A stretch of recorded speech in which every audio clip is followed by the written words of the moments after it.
இந்த வீடியோவில் நம்ம என்ன பார்க்க போகிறோம் பார்த்தீங்கன்னா வந்துட்டு ராயல் என்ஃபீல்ட்லேருந்து அஃபிஷியலாக வந்து ஒரு மெசேஜ் ஒரு மெயில் அதை தான் வந்து பார்க்க போகிறோம். என்னென்னா வந்து அவங்களோட வாரண்டி பீரியடை வந்து பைக்கோட வாரண்டி பீரியட் வந்து எக்ஸ்டென்ஷன் பண்ணியிருக்காங்க. எதுக்காகனா இந்த லாக்டவுனால் வந்து எக்ஸ்டென்ஷன் பண்ணியிருக்காங்க. ஸோ அதான் இந்த வீடியோ பார்க்க போகிறோம். So hi hello viewers, welcome back to channel இடமுகி. அவங்களோட மெசேஜ் பார்த்தீங்கன்னா வந்து எனக்கு வந்து கரெக்டாக வந்து 1 மணிக்கு வந்து மெசேஜ் வந்திருக்கு. மணி இப்போ வந்து 1:15 ஆகுது. வீடியோ வந்து பார்க்குறீங்கன்னு தெரியல. ஸோ உடனே வந்து அந்த இன்ஃபர்மேஷன் அவங்க கூட ஷேர் பண்ணலாம் அப்படின்ட்டு தான் வந்து நான் வந்து இந்த வீடியோ மேக் பண்ணிட்டு இருக்கேன். இந்த மெசேஜ் பார்த்தீங்கன்னா எனக்கு மட்டும் தான் வந்திருக்குன்னு நான் நினச்சிட்டு இருக்கேன். ஏன்னு பார்த்தீங்கன்னா இன்றைக்கி வந்து May 27th 2 years பிஃபோர் எக்ஸாக்டாக நான் இந்த டைமில் இந்த டேட்டில் தான் வந்துட்டு பைக் வந்து டெலிவரி எடுத்தேன். ஸோ அதனால் மேபி இன்றைக்கி வந்து வாரண்டி முடியுது அப்படின்னு எனக்கு மட்டும் மெசேஜ் அனுப்பியிருக்காங்க நான் நினச்சிட்டு இருக்கேன். பட் அது அப்படி தானே இல்லை வந்து எல்லாரும் காமனாக என்ஃபீல்ட் யூசர் எல்லாருக்குமே மெசேஜ் போயிருக்கான்னு தெரியல.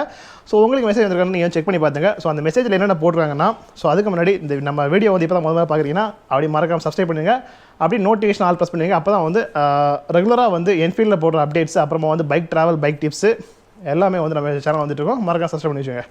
ஸோ என்ன போட்டுறாங்க பார்த்தீங்கன்னா, சைடில் டிஸ்பிளே பண்ணுறேன். சம்திங் கொஞ்சம் வந்து சாரி ஃபார் தட் இதெல்லாம் போட்டு உங்கள் பைக்கோட வாரண்டி வந்து June 30 வரைக்கும் நான் வந்து எக்ஸ்டெண்ட் பண்ணுறா போட்டாங்க. அது நார்மலாக வந்து எனக்கு வந்து இன்றைக்கி வந்து May 27 அப்படின்னா இன்றைக்கி முடியுது. ஸோ அடுத்த மாதம் June 27 இல்லாமல் June 30 வரைக்கும் வந்து என்னோடய வாரண்டி பீரியட் எக்ஸ்டெண்ட் பண்ணிட்டு போட்டிருக்காங்க.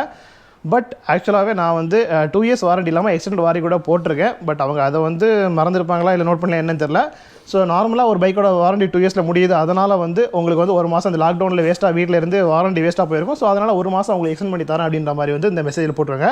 இன்னும் வந்து ஒரு இன்ஃபர்மேஷன் என்ன போட்டுருக்காங்கன்னு பார்த்தீங்கன்னா, அதாவது என்ஃபீல்டு பைக்கோட வாரண்டி வந்துட்டு உங்களுக்கு வந்து எக்ஸாக்டாக வந்து 16th மேலேருந்து 31st May வரைக்கும் அந்த டேட்டுக்குள்ளாடி உங்களுக்கு வந்து முடிகிற பைக்காக இருந்த வாரண்டி, அதாவது நான் வந்து இப்போ 27th, ஸோ 16th May-31st Mayக்குள்ளாடி இந்த இயரில் வந்து உங்கள் வாரண்டி பைக் முடியுதுன்னா அவங்க எல்லாருக்குமே பார்த்தீங்கன்னா வாரண்டி எக்ஸ்டென்ஷன் வந்து June 30th வரைக்கும் கொடுத்துருக்காங்க. அதுதான் வந்து மெசேஜ் பண்ணியிருக்காங்க அந்த மெசேஜில்.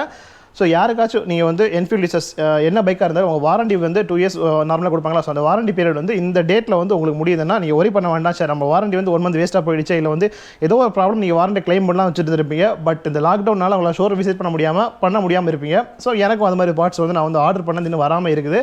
ஸோ நானும் யோசிச்சிருக்கேன். ஸோ வாரண்டி முடிய போகுது அப்படி, பட் எக்ஸ்டெண்ட் வாரண்டி இருக்குது அப்படின்றதால ஃப்ரீயாக விட்டுட்டேன். ஸோ அந்த மாதிரி நீங்கள் ஏதாச்சும் யோசிச்சிங்கன்னா பயப்பட தேவையில்லை. இன்னும் ஒரு 1 month அவங்க வந்து உங்கள் வாரண்டி எக்ஸ்டெண்ட் பண்ணுறாங்க. ஸோ ஆஃப்டர் லாக்டவுன் நீங்கள் வந்து அந்த வாரண்டி பீரியட் ஏதாச்சும் நீங்கள் மாற்றுறது சேஞ்ச் பண்ணுறதா இருந்துச்சுன்னா வந்துட்டு நீங்கள் வந்து நெக்ஸ்ட் ஆஃப்டர் லாக்டவுன் ரிலீஸ் பண்ண அப்புறமா நீங்கள் வந்து பண்ணிக்கலாம். ஒன்றும் வரி பண்ண தேவையில்லை. அவ்வளோதான் வந்துட்டு என்ஃபீல்டில் வந்து அப்டேட் வந்து நான் வந்து சொல்லிட்டேன். ஸோ 2 years ஆக்சுவலாக இந்த பைக் கம்ப்ளீட் ஆயிடுச்சு. நான் கண்டிப்பாக வந்து 2 years ஓனர்ஷிப் ரிவ்யூ வந்து பண்ணுவேன் எனக்கு. ஏன்னா last year 1 year ownership review வந்து சேம் டேட்டில் வந்து வீடியோ பப்ளிஷ் பண்ணியிருக்கேன். ஸோ அந்த வீடியோ லிங்க் வந்து டிஸ்கிரிப்ஷனில் கொடுக்குறேன். நீங்கள் அந்த 1 year ஓனர்ஷிப் பாருங்கள். ஸோ அதுக்கு முன்னாடி சூன் நான் வந்து 2 year ஓனர்ஷிப் ரிவ்யூ வந்து பண்ணிவிட்டு வீடியோ வந்து சீக்கிரம் அப்படியே அப்லோட் பண்ணிடுறேன். சப்ஸ்கிரைப் பண்ணி வச்சுங்க. அப்போ தான் வந்து நீங்கள் அந்த வீடியோ பார்க்கணுன்னா வந்து பார்த்து தெரிஞ்சுக்கலாம். அவ்வளோதான். ஸோ வீடியோ பிடிச்சா லைக் பண்ணுங்கள், கமெண்ட் பண்ணுங்கள், மறக்காமல் ஷேர் பண்ணுங்கள். ஸோ ராயல் என்ஃபீல்ட் யூசர்ஸுக்கு வந்து கொஞ்சம் யூஸ்ஃபுல்லாக இருக்கும். நம்ம இன்னொரு நாள் இன்னொரு சந்திக்கலாம். ஓகேவா? Bye, see you.